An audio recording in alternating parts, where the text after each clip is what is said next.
Welcome to the Spiritual Roundtable, where we're about to break down, discuss, unpack, and challenge pretty much anything spiritual. Together, we're going to embark on a journey of unlocking spiritual potential through a ton of things like healing, balance, oneness, devil's advocate, and so much more. We always promise to give you what you need and only sometimes what you want.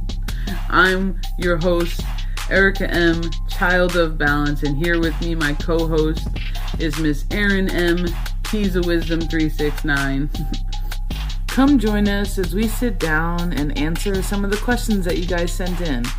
Some emailed, some texted, some sent in via TikTok and other social media. So come join us as we start answering some of the questions you want to know. All right. Welcome in, guys. So today's a little bit of a different episode, although we're probably going to do a ton more of these as time goes on. But today's more of a Q&A session. So we asked for you guys to put in questions, and thank you, because you actually did. And that's amazing. So please keep your questions coming, and we'll try to answer them. So we're just going to go step by step, kind of ping pong back and forth, and we'll try to answer some of your guys' questions. Now, if you don't see your question here, we did not forget about your question. We have it. Some questions were too big to do a short answer, and we decided to make them an entire episode. So they are coming. This is just a few that seem to be repetitive in nature that a lot of people ask us, whether on our lives, in private sessions or reads, or while we're doing Q&A, for a group of people. So we figured we might as well just do it here so you guys can replay the answers as many times as possible. So the first one is from Miss Mama Lisa in Ohio. Her question happened this afternoon, and it was, what are Dantians and can you explain them? So a lot of times when you hear me talk, I talk about upper Dantians, lower Dantians, and I always talk about the heart space. Now, it's important to know that when I talk, I am not always talking culturally and metaphysically correct because I meld a lot of things together. However, I know the base of what I'm talking about, which is why I borrow terms. We're going to end up doing a whole entire conversation on Dantians because even though I put it on the list, I thought it was going to be a really simple answer. But then when I started thinking about it, I was like, oh, well, shit, it's probably not. You know what I mean? If I go with the traditional sense of things. So right off the bat, it bridges a large part out of Chinese traditional medicine. And it delves in basically three main areas of the body or energetic centers. Much like chakras, they're kind of seen as large energetic centers. They're actually technically called the three treasures of the body, if you want to be 100% honest. And basically, there are three sections, Jing, Qi, and Shen, that are considered to not only store and gather, but also help transform, transmute, and manipulate the way our energy works and is kind of traveled throughout the life center of the bodies. So when we're talking about upper Dantian traditionally, that's more located in your head. It's traditionally your mind and that stuff. Your center or your middle Dantian would be located around the heart space. Your lower Dantian would be more in your abdomen when we're talking traditional. Now, if you're listening to me, when I am using the word upper Dantian, I'm talking more often than not about head heavy energy. I'm talking about people who are my overthinkers, people who are very created safety and security in the mind. And I'm not necessarily talking about spiritual connection. However, sometimes when you up in the clouds and you're not grounded, that's where you kind of get into being a little bit disconnected from reality, a little bit disconnected from the physical and what's going on, and those can cause problems as well. So a lot of times you'll hear me say you're very upper Dantian heavy. So for me, when we're talking about the chakras, as far as you guys probably know, the 7 main chakras that everybody kind of works with, I'm talking about the throat, the brow, and the crown. I consider those, for me in my practice, being my upper Dantian zones. I consider the heart space to be a bridge that connects your upper and lower Dantians. And in comparison with the traditional Chinese medicine, that would be your heart space and your emotions, right? How you deal with things, your feelings, your energy and motion, that kind of thing. And then lower Dantian for me, as it relates to the 7 chakras, would be your solar, your sacral, and your root. And yes, those do function in your abdomen, your bowels, your sexual organs, and all of those things. And that's how it would compare to traditional Chinese medicine in that aspect. So a lot of times when I'm specifically talking about Dantians, it's really about bridging the two worlds. It's really about taking everything that you have in the power of your mind and thoughts and constructs, belief systems, maybe even information, etherical connections, and it's pulling them down through the heart space, your bridge, and locking them to your safety, your security, your sense of self, your creativity, all of these powerful power centers in your lower Dantian, because you're doing yourself a disservice if you're only working with less than half of the major energy centers in your body. So it's more just about putting a focus with like a keyword on the fact that you're only using part of yourself and not all of yourself.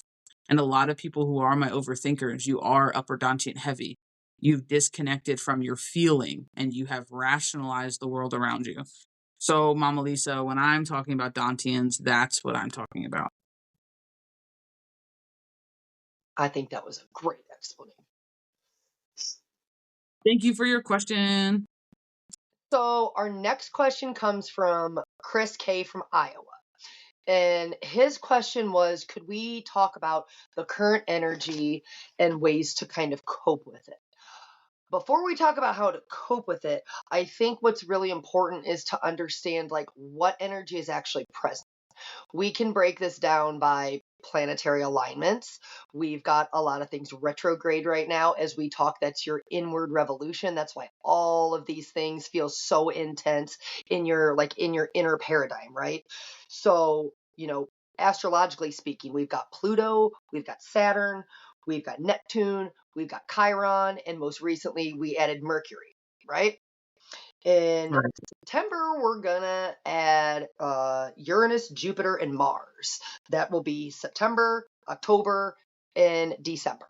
So when I say it's just gonna continue to be intense through the remainder of the year, it absolutely is. I also want to point out that a lot of these, planets, cosmic bodies, whatever you refer to them as, they go retrograde every year. But you've got to understand what they are the rulers of, or the energy in which they're going to amplify, intensify, however you want to phrase that for yourself. So what is the energy right now? We've got focuses on communication.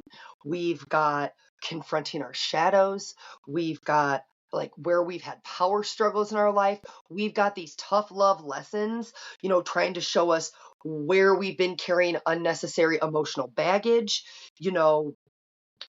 and it's a lot of, it's facing our realities. It's confronting the illusions in our life. And all of this is coming all at once. For a lot of people, like your anxiety has I want to say it's returned because you're actually being given the chance to confront these fears, right?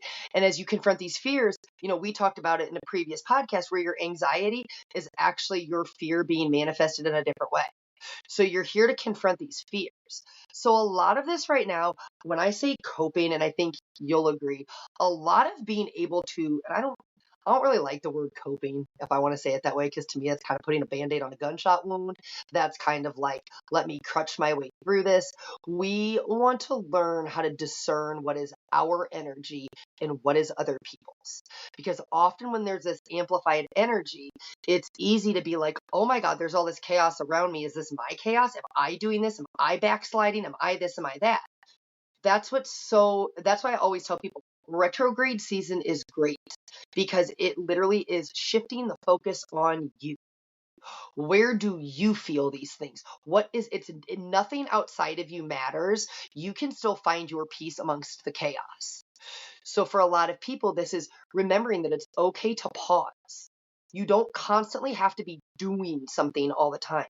You don't have to dissect every part of your healing every second of every day. That's just as harmful and toxic as choosing not to heal at all. because now, and I'm saying this for all my neurospicy people, that becomes like our little special perseverative behavior, right? We go from completely avoiding something to the total opposite of perseverating on it so hard that we're nitpicking apart ourselves. That's not the purpose of the healing journey.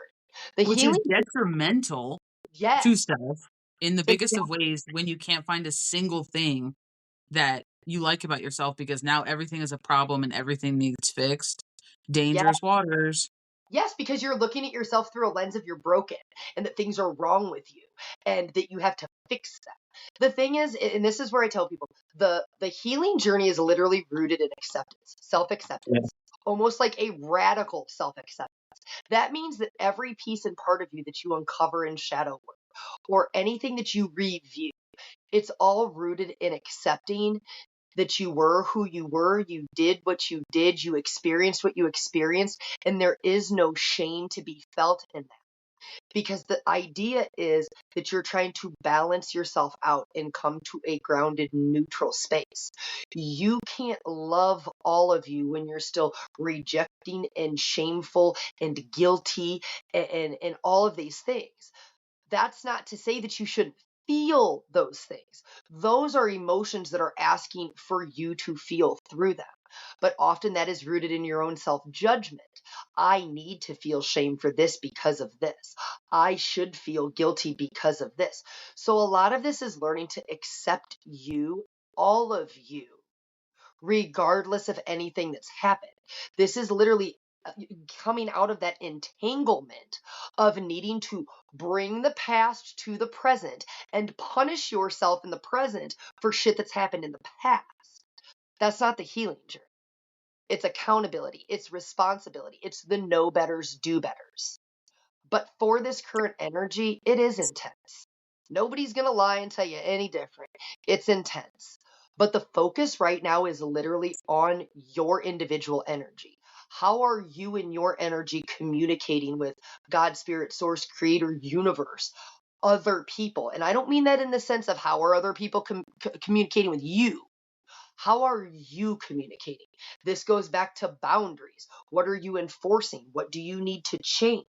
A lot of this for people is a lot of intense elements in your relationships because you're realizing you're not the person you used to be. And as such, because you're not in the same energy you once sat, this new energy is rippling through your life. It is the death and the rebirth and the transformation energy. Everybody wants to be the rising phoenix until they realize you got to walk through the fire and everything's got to be destroyed for you to come out the other side, right? So it's like that idea of you don't want to adopt the constructs, and I call them the constructs, that come with the planetary energies. Well, that's the Phoenix. That's the Lord of Karma. That's the this and that. Yeah, people are all talking about Saturn right now. Well, Karma's here. Saturn is the teacher. It is the tough love teacher.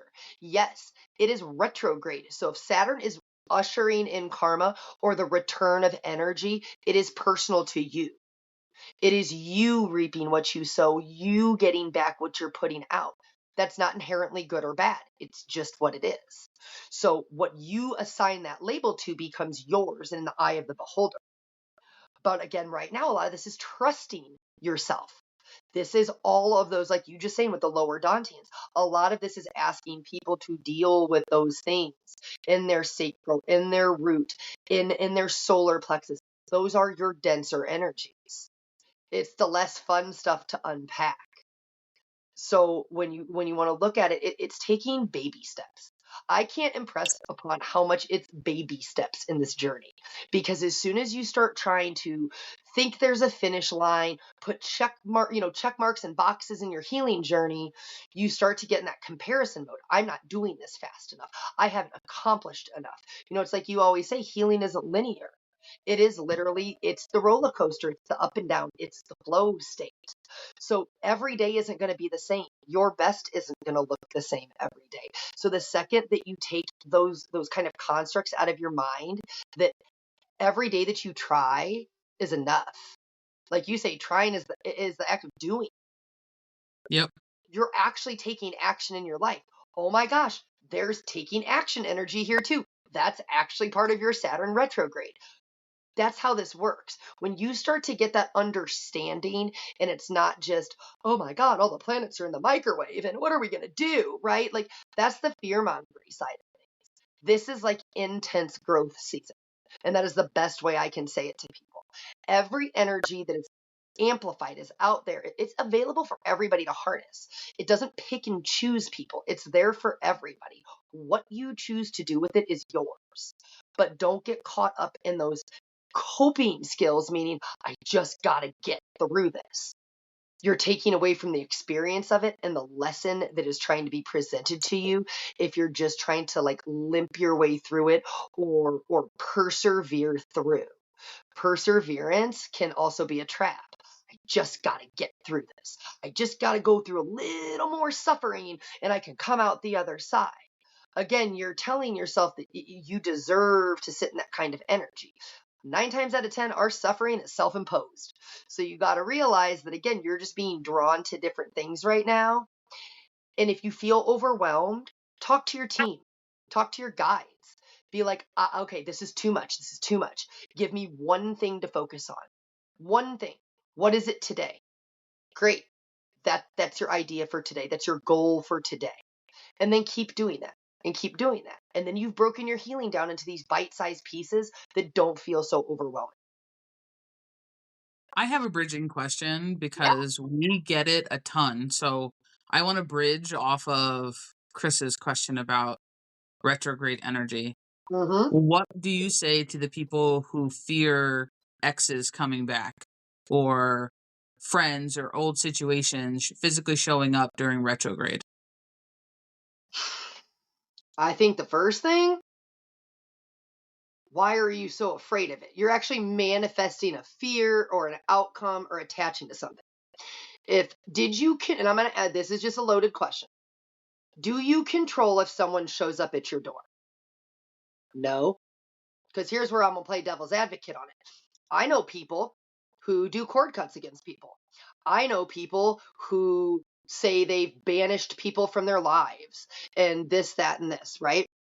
Mm. And then these people come back. And then I sit there and I'm like, so were you as powerful as you thought? Or are you going to blame it on a planetary alignment? Or are you actually going to realize that people have free will?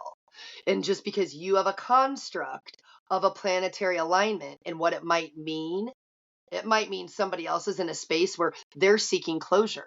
They're here to do things differently. They're not living their life with regrets. They're here for open dialogue.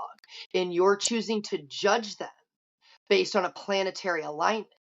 So I ask that, I always pose that question to people. What your construct of an alignment or energy in these kind of senses is going to depend a lot how it manifests in your personal life. When people are like Mercury retrograde, oh, communications, my computer doesn't work, my car broke down, my this, my that. If that is your construct, is that what you're experiencing? Are you manifesting these? I'm just playing all angles. Are But you like I'm like manifesting these super things? glad that you went there because that's kind of what I was sitting over here thinking about because I feel like that's the number one thing that I know I get, especially when we go live and it happens to be a portal date or a retrograde time of the year, especially Mercury. People panic about exes coming back during Mercury to re-bridge communication, right? They want to reach out to you. But have you ever stopped and thought that it's their inner work that is ushering forward the That's what I was action just to gonna say. want to bridge out and to want to bridge their inner world to their outer world? Yes, And maybe them reaching out is a growth point for them. I'm not saying everybody because we know people be on bullshit, but I'm exactly. just saying that maybe for some people it's a growth point. Not only that, but I love that you said that because that's where I was going with it. If you're rooted in judgment and you boxed yourself into a construct of something, right?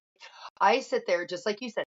I call everything your know better, do better. That's literally what retrograde season is. You're getting all of this stuff back to reflect on what is working for you, what is not. And again, every planetary alignment, cosmic body, they all represent a type of energy. So you're being gifted the opportunity of know better, do better. And if you know me, I'm the first person who says you should never live your life with regrets. And that is my solid foundation, and I will stand on that through and through. So if you're sitting in a space where you're choosing to know better, do better, because you've seen through some bullshit you told yourself, illusions, right? Like there's your illusions. So you were like, oh, we had a bad breakup. And like you've created a narrative and an illusion of this other person because you were hurt, because you felt abandoned, whatever. And then this person's over here doing their own work. And they're like, man, that was like really bogus. Like, I wonder if they'd be open to a conversation, right? So they muster up their courage because they're like, know better, do better. And I got to live with what I can live with. And then they come and they show up at your door, or they call you, or they this, or you know what I'm saying? They, whatever means of communication that is, Right. right? And then, now here's the thing, how healed are you? See, I'm going to throw that in your face. How healed are you? Because if our biggest lesson here is how we heal, how we handle those who mishandle us, and you act a whole ass to somebody who's trying to know better, do better, that's a reflection of you. And you need to go ask yourself, why are you so triggered by that person? Why are you so triggered by their healing? Why are you so triggered that they're on your doorstep? But If you don't maybe them coming back was divinely placed in there. I'm not saying everything has to go back to normal. You guys can never talk again after that initial bridge of communication. But I'm just saying, I wonder if that type of a bridging of communication could be seen as a catalyst for your introspection as well. So maybe there it goes back to that interconnectedness of things. So I think sometimes we have to stop looking at things just collectively as a community, as a whole, or as yeah, a person, so surface level. They're coming yeah, back. They don't think they're wrong. They think I'm going to take them back. And now it almost becomes like this ego thing. Well, I'm going to show you, you did this. So now I'm doing this. And you're like, no, it's okay. So like, I know that that's not anything that, Mr. Chris was asking, but while you were talking, my team was like, ask this question, ask this question, mhm. ask this Well, now question. you just said something, and I'm gonna bridge one other place before we get to the next question, because I think it's so important. You were saying something about sometimes maybe the act of that person being a messenger or coming back or this or that is part of the lesson. Also, fun toxic spirituality fact, people. Some people like to use these things as ways to manipulate other people. With the somebody's coming back, people are getting their karma. No, no, no, no, no, no, no, no, right? Those are ego traps. It's not your business what someone else's karma is. It's only your business how you choose to treat others, what energy you put out. So understand that, again, retrograde seasons for whatever body are about going within. It's not seeking things outside of yourself. So Yep. if your fixation is on people coming back and this, and this, you have to understand that that is someone else's free will, where during their inner work, they're choosing to do things differently. And that's the thing, what you don't understand. And this is why I said things get rooted in judgment. If your ego thinks they came back, then you got to ask yourself this. Did they actually come back, or was that just Mercury retrograde? One. Number two, if they came back, maybe they were seeking closure. And no matter what happened in that moment, they got their closure because they did what they could live with. They came, they saw, they tried. They didn't attach to an expectation that you owed them anything, but your ego got in the way and said, well, I don't this, and I don't that, and me, right? Because that's a reflection of your healing, not someone else's. Often when you get to a place of where you actually are living with what you can live with and without regrets, you have mastered the lesson of not attaching expectations to anything you do, because you understand that expectations are in the eye of the beholder, and people do not necessarily agree to our expectations, nor do you necessarily agree to others. So sometimes the simple act of picking up the phone, knocking on the door, or reaching out on social media, or you know what I mean, whatever means of communication somebody is harnessing during the retrograde season, they're doing it for them, and it's actually not contingent upon anything that has to do with you. That's your ego making you more important than you really are. Well, and then on top of it, like right before we move to the next question, because we do have a couple, but it's also like you have to think if you are the person who is during retrograde waiting by the phone, waiting, checking your Instagram, your Facebook, your Snapchat, whatever it is, and you are waiting for someone to bridge out, know that you are waiting for a past version of somebody. Know that Yep. you are waiting for the past. You can't wait for the past. The past has already happened, and when you're waiting for the past to reoccur again, you are literally living in the past. You're living today in the past. You are missing what's right in front of you. So we're Correct. gonna move on because we could be on that topic the whole day long. But I'm gonna So move into the next question. thank you for your question. As you know, I go sideways, upside down. We like flip around. So I hope that answered your question about the current energy. And sorry for the sideball energy, but it just was too good not to bridge out of. So we really appreciate your question.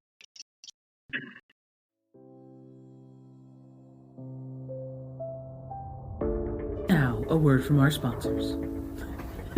If you are looking for a one-stop shop for all things spiritual, check out the website www.childofbalance.com. We opened up a Get 5, Give 5 program, and it's all for referring friends and family. We know you guys do it. We want to say thank you because we are always seeing you send your trusted people our way. So visit the website and figure out how you can not only get $5 for doing it, but give $5 to your bestie. Visit www.childofbalance.com. There's no end date. We're just launching it now to say thank you. So if you want a one-stop shop for private spaces, spiritual guidance and assistance, mediumship, mentorship, private readings, shadow work assistance, it's all there.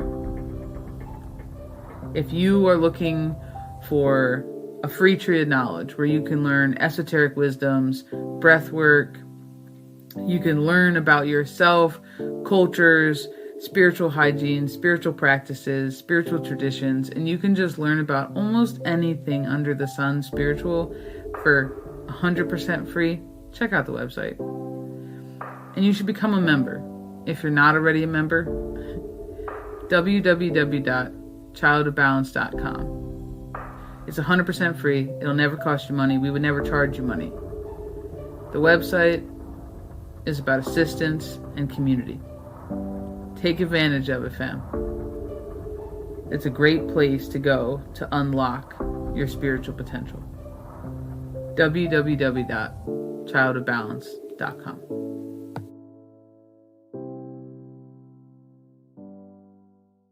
So the next one was actually an email write-in, which is fantastic. So please know that you guys do not have to give us your questions on lives or during live demonstrations, but you are always more than welcome to email them to us as well.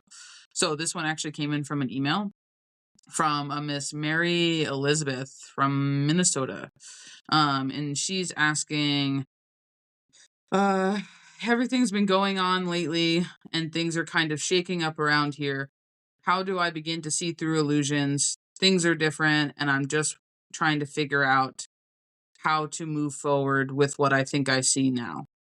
So, first of all, seeing through illusions in general, the only way to see through outer illusions is to start calling bullshit on your own. It's just 100% fact. You have to call bullshit on where your delusions are, where your illusions, where you're letting yourself kind of co-sign your own bullshit a little bit. Because if you're starting to call out your shit and you're starting to look at yourself honestly, that is when you start having the honest lens being put on your perspective of the world. So it really does go into, am I being honest with myself? Am I lying to myself? Am I sugarcoating shit with myself? Am I making things how I want to see them or what's really right in front of me? You have to be willing to do that for yourself first. And I'm going to be honest, it's all about staying in the present moment. Illusions happen when we're not in the present moment. And this is so funny that we were talking. I didn't think about this when you were answering Chris's question. And then I love how our teams just do this. And it just like, I was Bring not that thinking about this at together. all when I brought up the past, but this is 100% it, Miss Mary, is literally like the fact that you are not living in the present moment, right? Like we're judging someone, we're viewing someone off of what we know about them rather than how they're showing up right now or even their potential. Well, he's a really good person. She's a really good this. And they're just going and then we start making these excuses for them, right? We're making excuses for other people based off of the excuses we would wish people would give us. And that's really important, right? We Yes. wish 9 out of 10 people who are trying to see the truth also wish that people would cut them the benefit of the doubt. So then what happens is that knowing that we want people to cut us slack sometimes because we know we're not perfect, right? Then what happens is we turn around and we cut everybody way too much slack It all and we let everything slide. We put ourselves last a lot of times and we're like, well, I know I kind of saw those 4 red flags, but like he has the potential or she has the potential or they're just really nice and they don't really mean that. How do you know they don't mean that? in that I present want you to moment, they ask really don't. yourself in that present moment, like, how do you know that? Did they express that? Oh my God, I'm so sorry. And then followed it up by action that never happened again, that changed, that never was a reoccurring thing? Or are you consistently being disappointed? Are you consistently being confronted with truth and clarity? So sometimes being present and observing and not taking things personal, not running to someone's defense, people don't need you to defend them. They don't. I will say, children fall in a different category for me, right? Yes. Like, Me because too. children are different. Like, adolescence is different, teenagers, small kids, different. So if that's where you're coming from, like, sit down. But I'm talking about adult to adult, right? Yes. 18, 19, you're an adult, you're making your own decisions, you're living by yourself, whatever. You're a badass with jeans. I don't know. And it's just one of those things where it's like, they made that choice. They made that decision. Like, so you running to their defense to save them is not what they need, especially if they didn't ask you for it.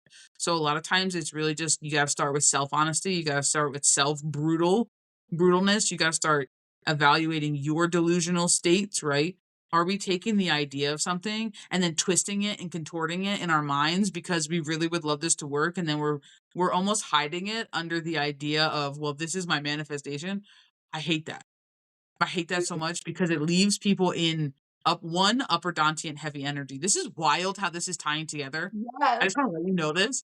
Like, because these are so random things that we picked out. We tried to pick a collection of things, so this is just so random.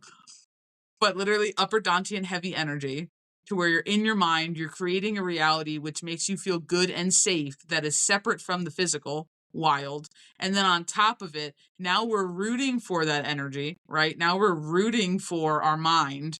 And then we're ignoring what's actually happening, going, if I don't focus on it, it didn't happen. And then we're hiding it under the mask of calling it the label of manifestation. Because if I am what I think about, I am the energy that I am, then this must be my reality. No, you're delusional.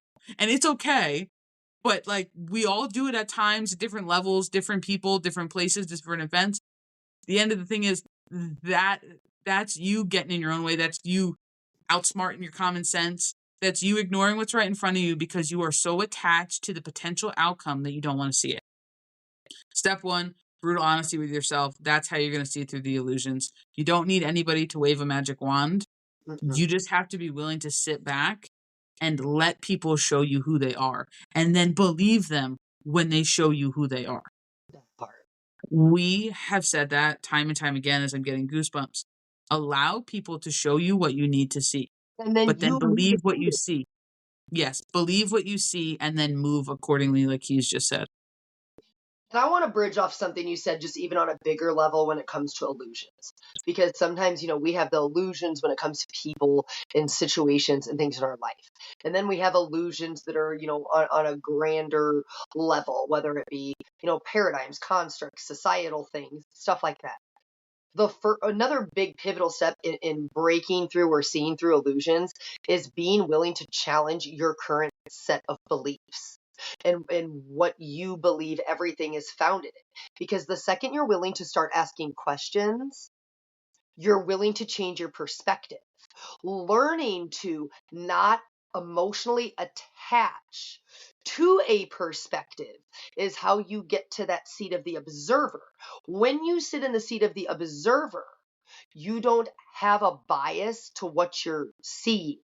So when we see an illusion, and see, this illusion's always a trigger word for people, illusion, delusion. What caused it to be that? It is that we attached an emotion, such an intense emotion, Taking to it a, personal. yep, to a belief, to a person, to a situation, to something on the, the grand universal world stage, that we weren't willing to accept anything other than our bias, the way we wanted it to be, the way we were told it had to be.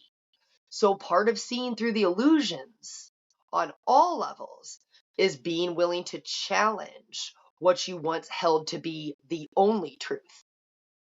And when I say the only truth, universal truth, it remains unchanged regardless of our thoughts, feelings, and emotions. Individual truth is something different and can definitely be rooted in bias when you think that it is the only way or the only perspective. So being able to see through illusions is literally not adopting any one idea, construct, perspective, or belief system and saying, I attach to none of these emotionally. However, I can see all of these. Doesn't mean I necessarily agree with them or that they align for me personally, but I can see them. So when you start to remove that bias, you crumble illusions. I jokingly say, once the rose-colored glasses start to crack, you need to take them off. A lot of people, then things will be damn near shattered and they still trying to look through all the little cracks on them. And Like a it's kaleidoscope, and then they wonder why they can't see shit straight. and you're like, but you're doing it to yourself, friends. But like, I want to bring this back because, like, here we go again, where it ties back into everything.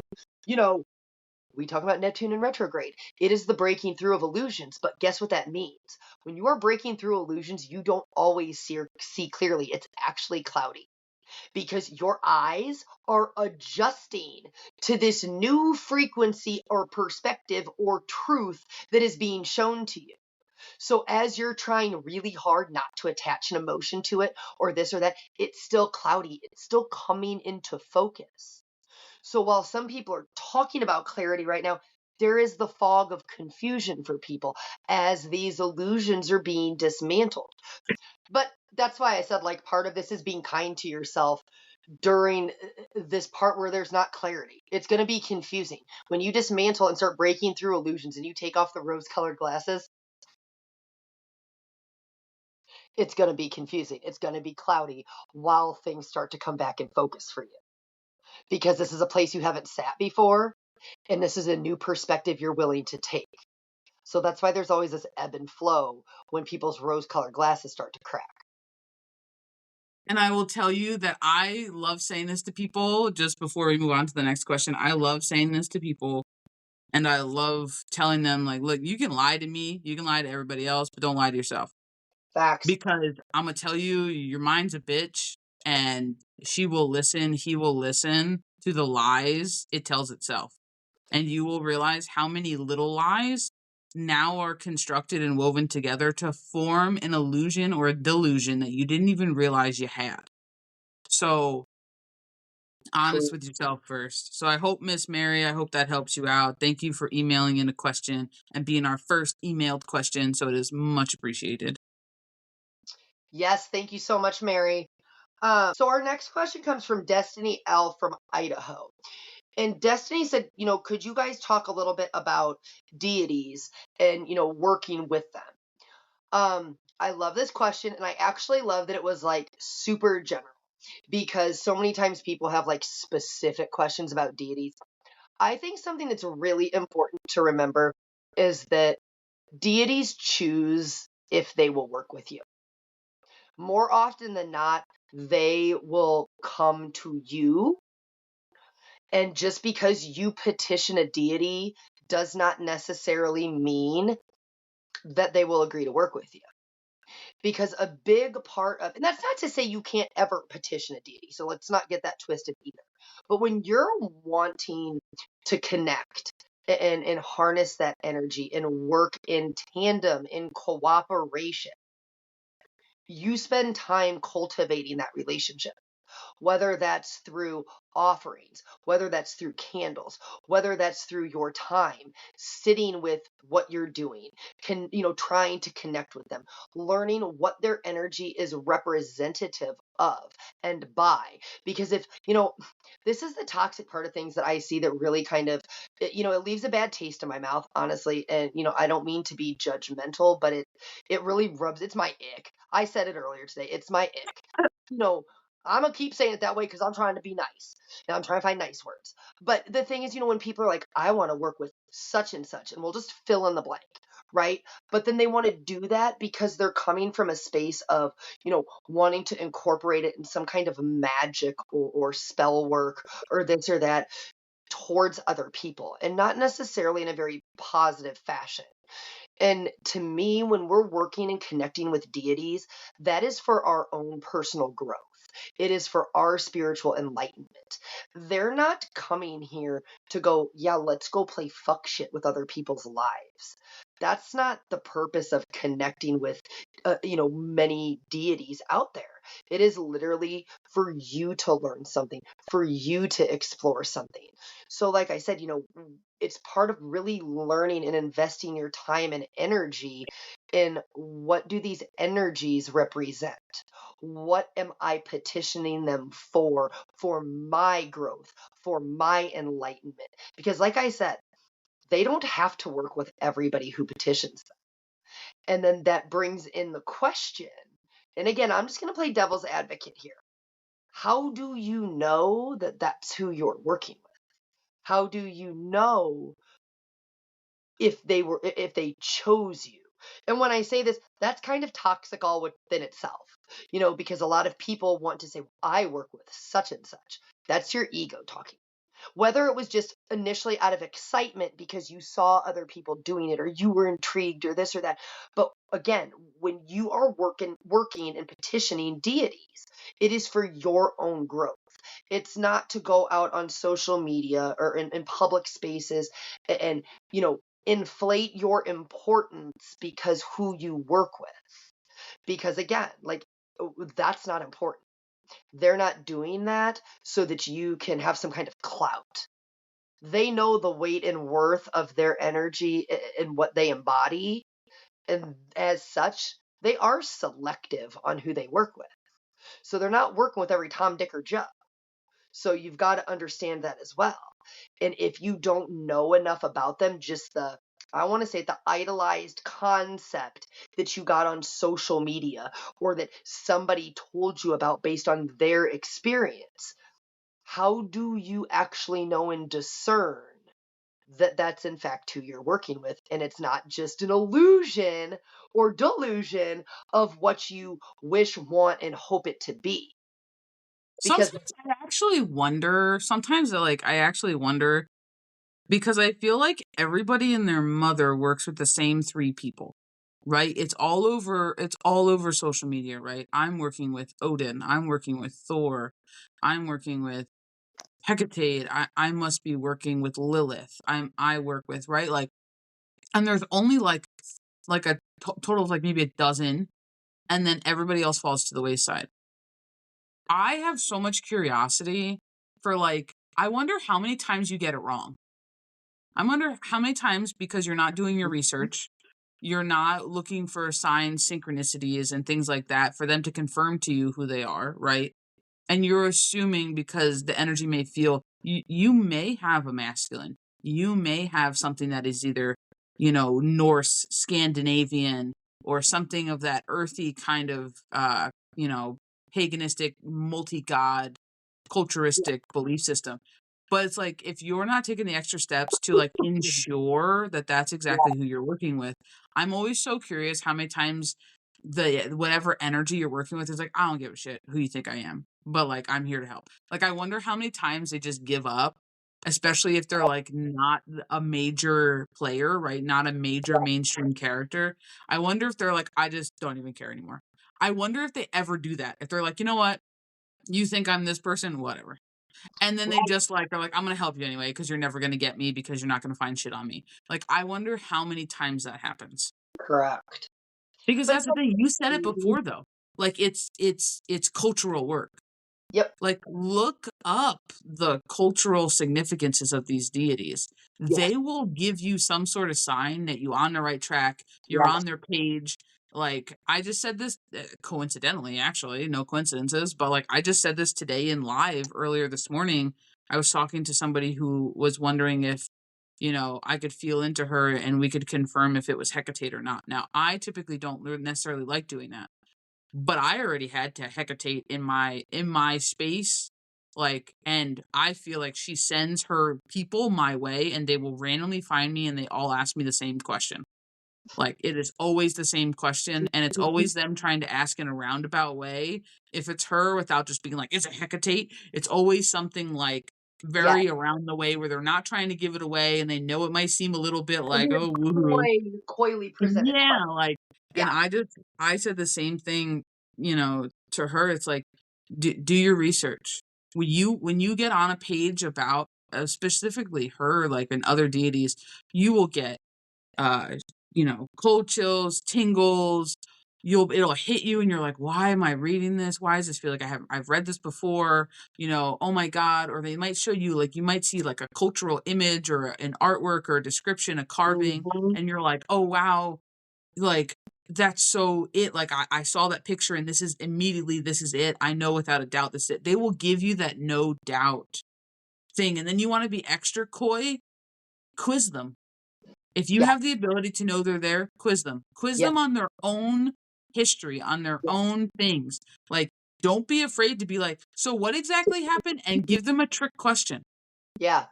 I did that with Hecate. She laughed at me, but I did that with Hecate. I gave her a trick question. Like, "Oh, so what happened with you and this? Like, I heard that you slayed this." Like, and it was something completely that was close but not correct, right? And she was just like, no, right? Because she's gonna correct that. And it's also really funny, and this is where you bond, like you were talking about, with like your interpersonal relationship, in the fact that, like, when I was doing my research for multiple things that have showed up in my space, her specifically, she would tell me what was wrong with the written history, which was Yeah. wild. I'm never sharing it with Yeah. anybody because I have no No. fact to Correct. put behind it. But it was very interesting to me, one, how she talked to me, two, the relationship we developed versus, I think, what I would say modern witchcraft would have her depicted as, or Yes. Wiccan type things would have her depicted as. And then it's like the relationship we actually forged, how she talked, what we did work on, and all the shit she did in the background. But then she would literally be like, "No, I actually don't know where that happened. That actually wasn't me." And it'll be really funny. She goes, "Oh, don't believe everything you read." And I've heard that Yeah. from multiple deities. They're like, "Don't believe everything you read Yeah. on me." And it's just really funny. But those are the things that you get to, like you said, Keys, like, you get to work together with whatever energy you're working with, you know? But it goes back to discernment too. If you can't discern energy, how are you discerning what you're working with? It's just a rhetorical question. I don't need anybody to answer it, and we are not going to unpack that today. And But if like, you're not certain, you shouldn't work with it. I'm then you sorry. shouldn't work with it. If you You do shouldn't work not with it. know, then you should not proceed. It is that simple. And that's why I said, you have to understand that different belief systems, different cultures, different whatever label you want to give it, these deities represent them differently when they share it. It doesn't necessarily mean that's how this deity represents themselves. Just like you said, what you've read or what you've been told might not actually be true. They might correct you, they might not. But like you said, it's always good to discern and purposely ask questions. But if you don't know and you can't discern your own energy, then the first step you need to do before you're petitioning or working with anything, whether it's your guides, your ancestors, anything energetically related, you've got to learn how to discern energy first. Or how are you ever going to learn to trust what you get?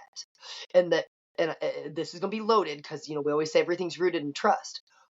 But if you can't discern energy, you can't really fully trust what you're getting. And you discern energy first by discerning your energy. Yes.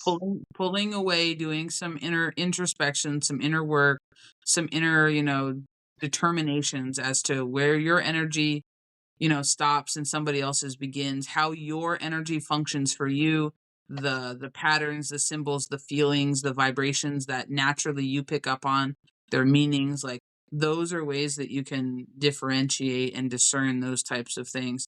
But I'm going to be like 1,000% honest. Anytime, and I'm not really one for calling things in, if things show up and I end up being made aware of it and they don't want to just be in the background, right? Like they want to be known that they're there, Yes. then, I decide whether I say yes or no, right? You know what I mean? Yeah, absolutely. Typically if they show up, I'm usually leaning towards yes because my humanness is like, what? But I'm going to discern it because sometimes I don't want to work with tricky stuff. Like a No. lot of people like Loki, I sent Loki away. I didn't want to work with him. I didn't know if I could trust him. And because I wasn't sure if I wanted to trust him at the point in time that he did appear, I said no because it was early on in what I was doing. Correct. Maybe I felt more comfortable a little later on. So I was like, no, go away. Like, Correct. and it's okay. You're allowed to do that because what people don't realize is when you do these candles, these offerings, whatever you are giving, that's not a verbal thank you. It's like an energetic contract. It's like a agreement, like a tit for tat. So you just have to be a little bit mindful. I'm not even going to use the word careful. You have to be a little mindful of the things that you are promising, the things you are agreeing to, the Yeah, things that you are saying are okay to be in your energy, right? Because that's really what you're saying. You are allowing something to be in your energy, correct. regardless of who it is, why it's there, if it's out for your greatest good or not. You're still saying okay.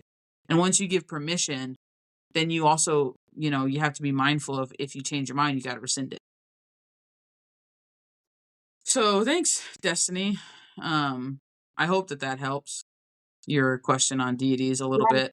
we so appreciate that question. I love when people actually ask that because I think it's real, like you said, it's really important that if you don't trust, then you shouldn't be doing it. And if you And don't I know, feel like we might turn that into a whole podcast by yeah, itself, just breaking down deities, what to look for, how to go yeah, through, for sure confirming them, and like really get in depth with it. But I hope that just like yeah, touches on maybe the scratches beginning. the surface a little bit. Yeah.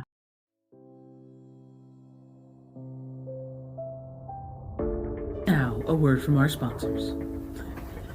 If you are looking for a one-stop shop for all things spiritual, check out the website www.childofbalance.com. For those of you who truly appreciate handmade products, we have a handmade shop. Everything is made to order, blessed, saged, and sent out as quick as possible. We have anything from handmade sounds for meditation to chakra chain macrames to tree of life macrames with inlaid crystals to herbal blends like bath teas and dump and go specials to road opener mixes to kits and oils and so much more. For those of you who enjoy taking spiritual classes and courses but maybe can't fit it into your busy schedule, we have self-study courses and everything can be found in the handmade shop. The website is about assistance and community. Take advantage of it, fam. It's a great place to go to unlock your spiritual potential. www.childofbalance.com.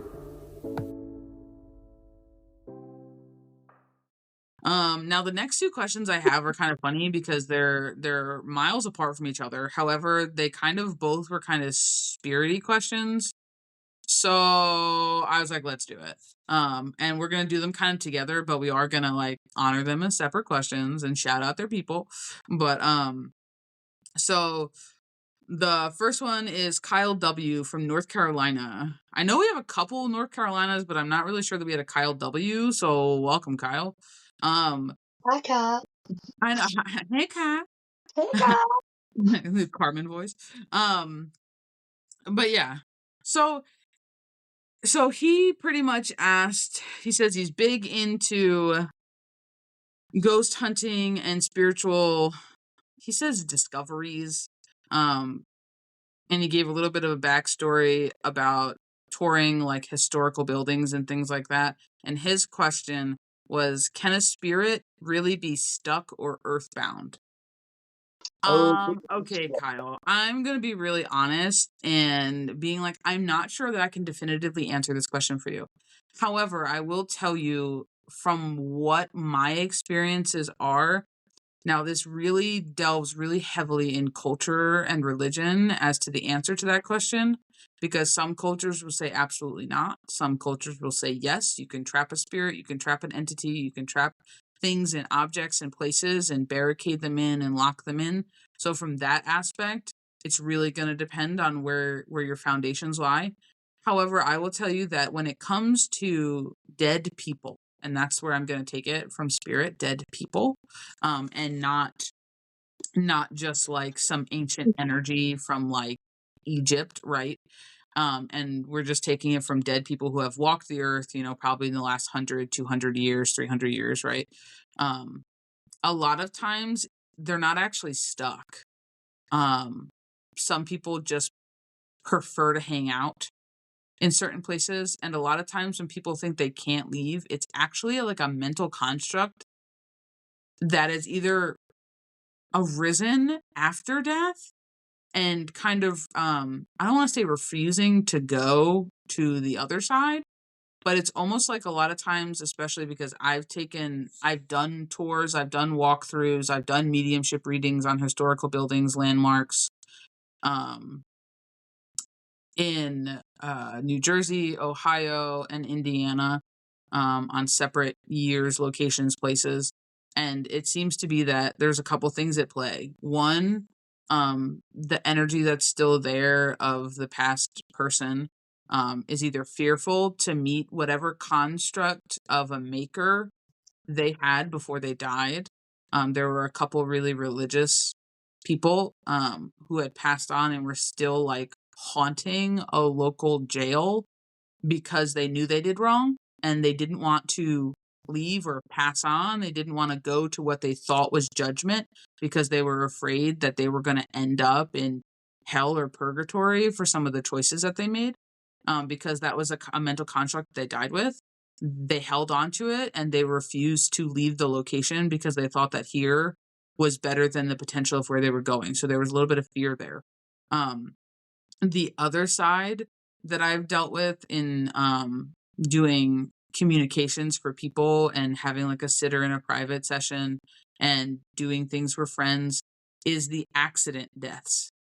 The deaths that have been sudden, jarring, happened really fast, and all of a sudden, boop, we were alive and now we're dead.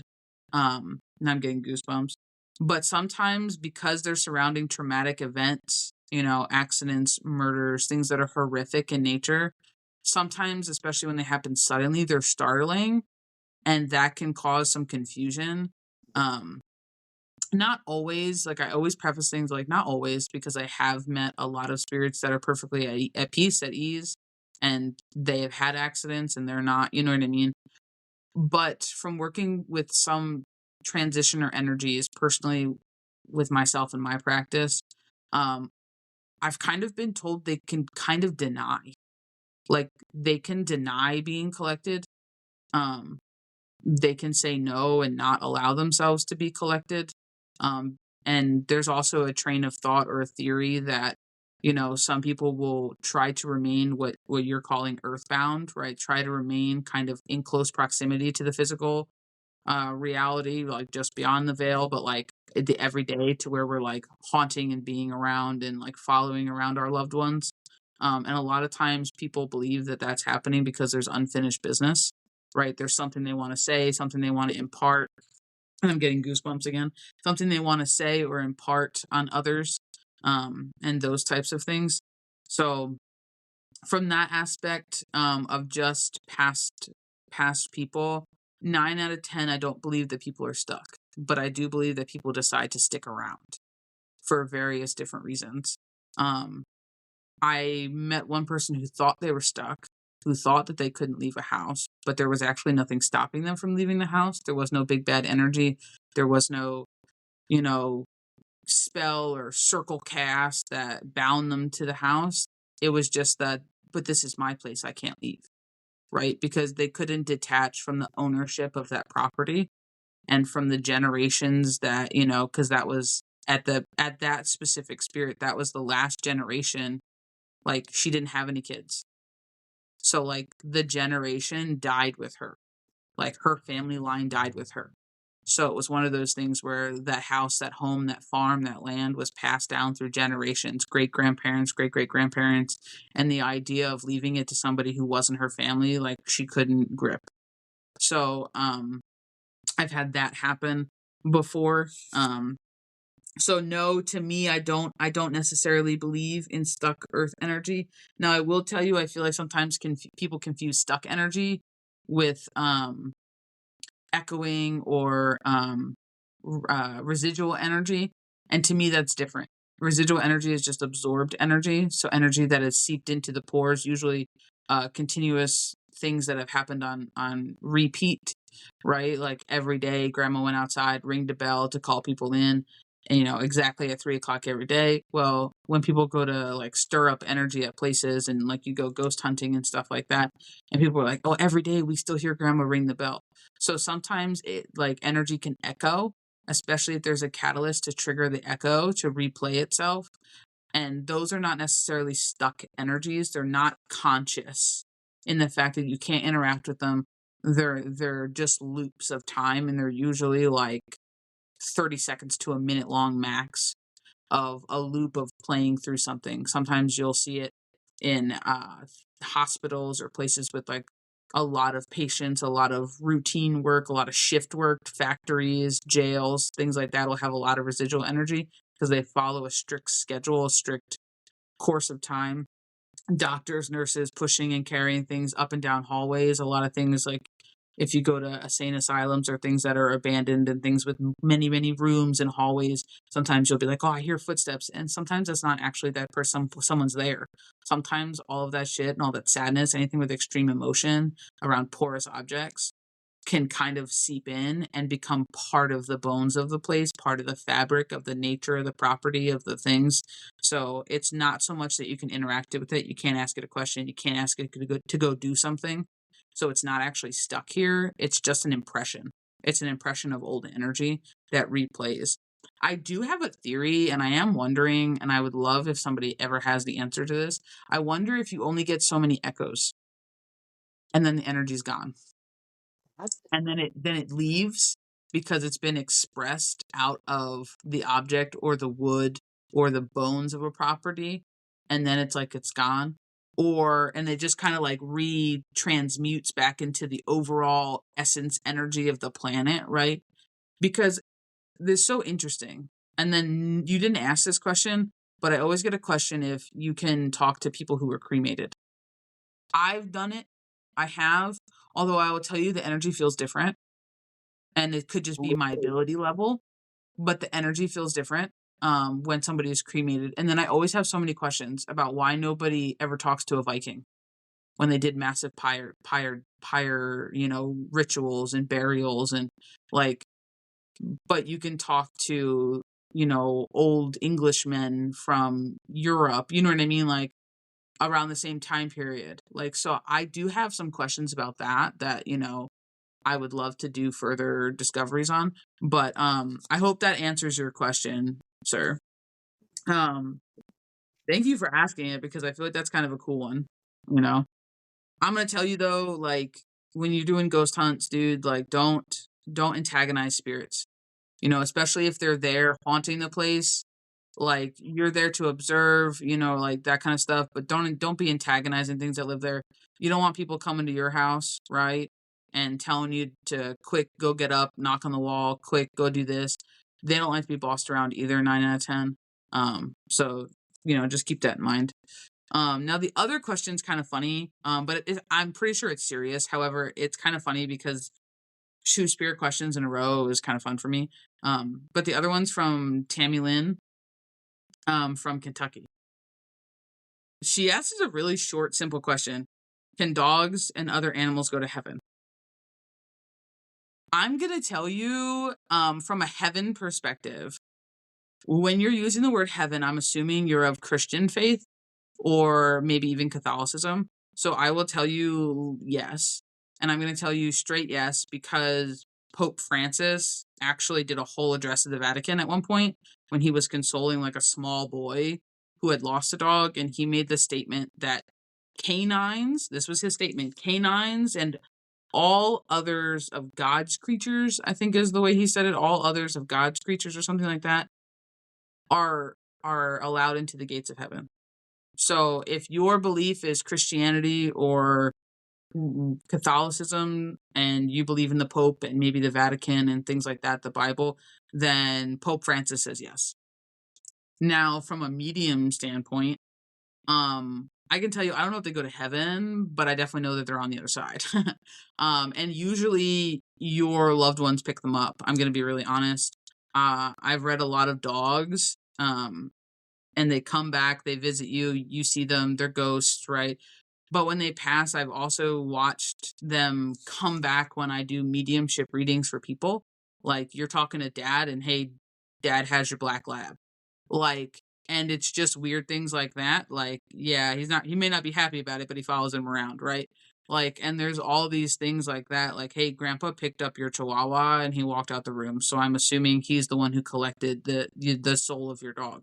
And it's things like that that people will feel their animals come back, especially when they've been in their life a long time and when things kind of make sense and click and come together. So it's one of those things that the short answer is yes, if you believe in Pope Francis. And the long answer is as a medium, I have witnessed, I don't want to say talking to, but definitely communicating with animals on the other side. And sometimes I talk like 3-year-olds and 5-year-olds, very simplistic verbiage. So, or they show a ton of pictures. They're big on pictures. Every time I try to talk to something, they're big on pictures. But so yes, we can communicate with them. Yes, their soul does kind of do something similar to what ours does, right? It passes through a veil and it goes and does something else, but it is collected by either our loved ones or some kind of either patron saint or a god or deity if the animal seems to have no owner is the way that I want to say it.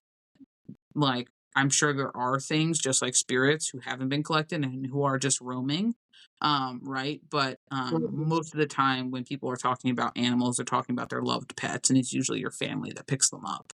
Um, so I hope that helps, Tammy. I'm not sure if we say Tammy and Tammy Lynn or if Lynn is your middle name, but I hope that helps.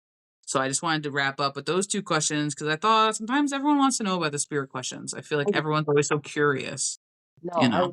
those are like awesome questions. Everybody's questions have been really good today. I got one more thing I want to bring up, and it's what it didn't come in as a question in an email but it's something that I see a lot in videos. It's something I see a lot in the spiritual community, and I want to remind people. It's I don't even want to call it a question. Oh Lord. More just a mindfulness. So many people get stuck unpacking concepts of narcissism and abuse and this and that.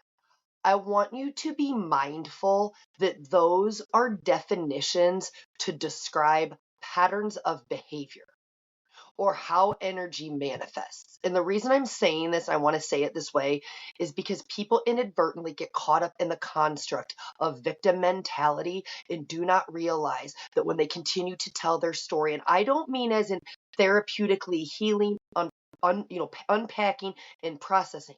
I mean when you adopt your story and your experiences and your victim mentality as your identity, and that is the keystone and the cornerstones of everything in it, like you say, your nest, the center and essence of who you are. You will continue to experience those patterns over and over and over again until you break out of that victim mentality. I had to bring that up today because I always get questions on some of my videos, and I can always tell because again I've healed from some of those spaces. I recognize that one, everybody has narcissistic tendencies. By miss me, unpopular opinion. Everybody has engaged in a narcissistic behavior at Well, least once but in that's their what I think is so important. That's what I think is so important because everyone wants to label somebody the life. narcissist. And Yep. sometimes they don't actually know what the definition means. No. And we can do a whole video on it, I'm sure, but it's literally just that, like, It's I feel like there really are so few narcissists by the definition of a but the thing term, is this.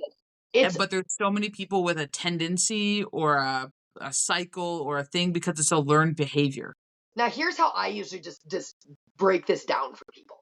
There are narcissistic tendencies. We have all engaged in a tendency, a behavior at least once in our lives. And to say you haven't, then you're lying and this conversation's not for you, so just see yourself out. Then you're lying, and that is your narcissistic tendency. But Yeah. but when we look at it, and I'll take it like just in like the DSM-5, right? Like in the Diagnostic Manual of Disorders.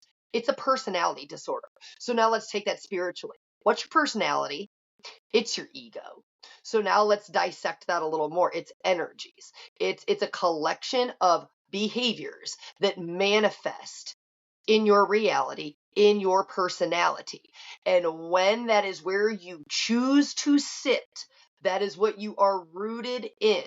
And it becomes a pattern of behavior where you're experiencing it and you're engaging in it over and over and over again, no matter who the characters are on the other end. Now it becomes, I call it the ism, the narcissism. Like it is the disorder or the imbalance or this or that. It's not just a situation. It's not just a, oh my, because anybody who says you've never gaslit anybody before, you're lying. I don't care what you say. You'll never convince me that people haven't manipulated people once upon a time.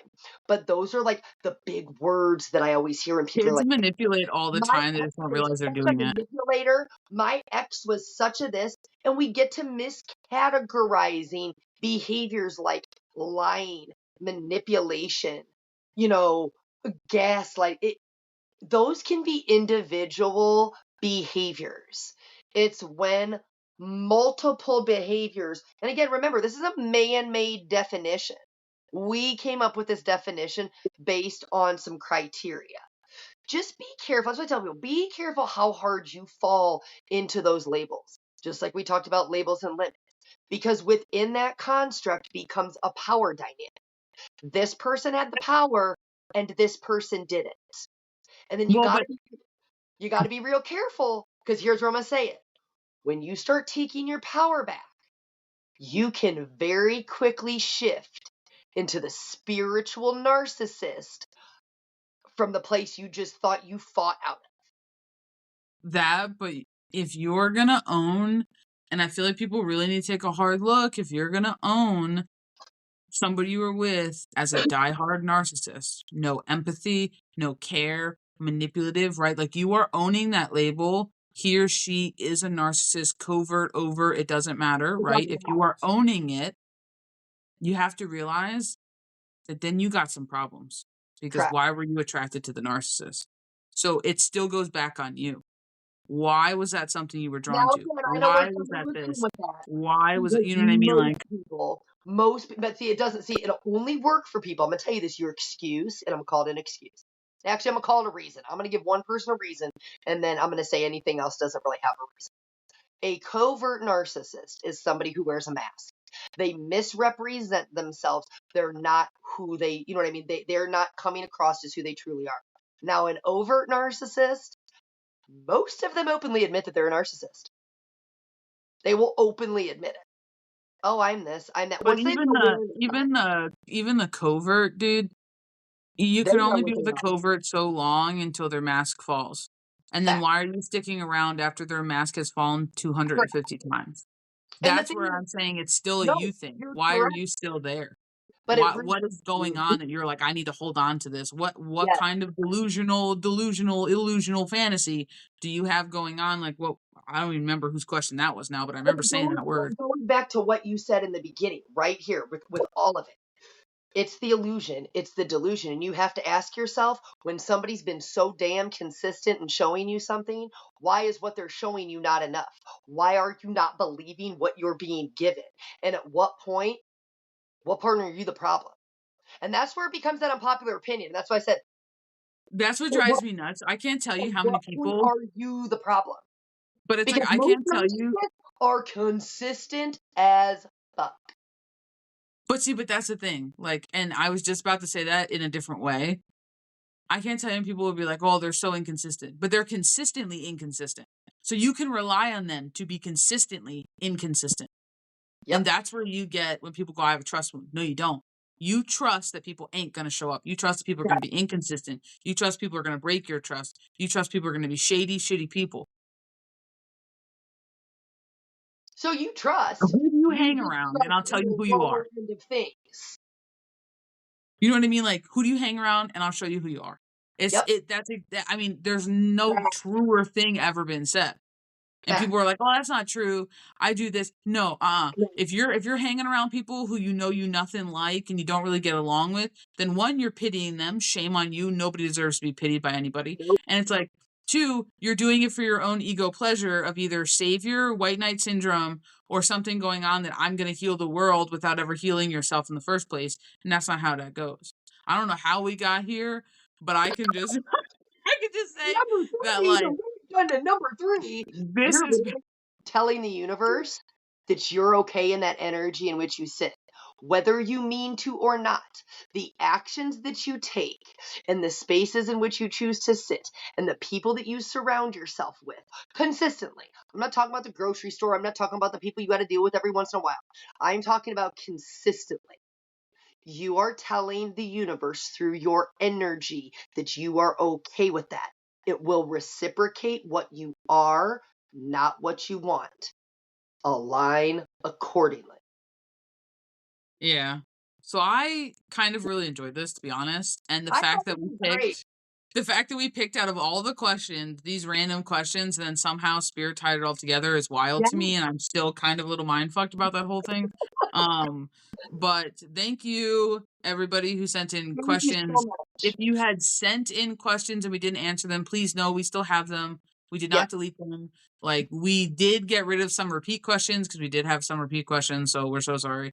But please keep bringing in and please sending in your questions. And we're going to try to do this once every couple months or something like that. Or if we get overloaded, we'll add questions to the end of everything. We'll try and do like once a month, but yeah, you know what I mean? Or we'll add them like 1 or 2 questions to the end of each podcast. Like we'll work them in more often, you know what I mean? Or we'll do whole big ass episodes like this too. But thank you so much, for being here, spending time with us, and we hope that this answers some of maybe the questions that you're afraid to ask or you think are dumb, stupid questions, because there are none. And don't be scared. Don't be scared. Thank you for being here. Thank you for spending your time, your space, your precious energy, and I will see you later.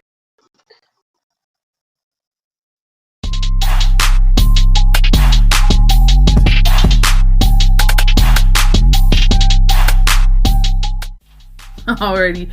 Thank you guys so much for listening in, tuning in. Thank you for joining us on the Spiritual Roundtable, where we just really get right down in it, no BS, and we just give you exactly what you need to hear. Not always what you want to hear, but definitely what you need to hear. Thank you for joining myself and Miss Keys of Wisdoms 369 for our talk today. And we hope you join us next week, where we have more straight talk coming right your way. And if you are not a member of the website, but you enjoy conversation like this and free knowledge and learning, we have a free tree of knowledge and you should check it out. Become a member. It's 100% free and you'll find it on www.childofbalance.com. Remember, as you go through this journey, please remember you are to feel your way through everything. Do not stop. Do not make yourself smaller. And always continue to be unapologetically and authentically you, because the world needs more of that.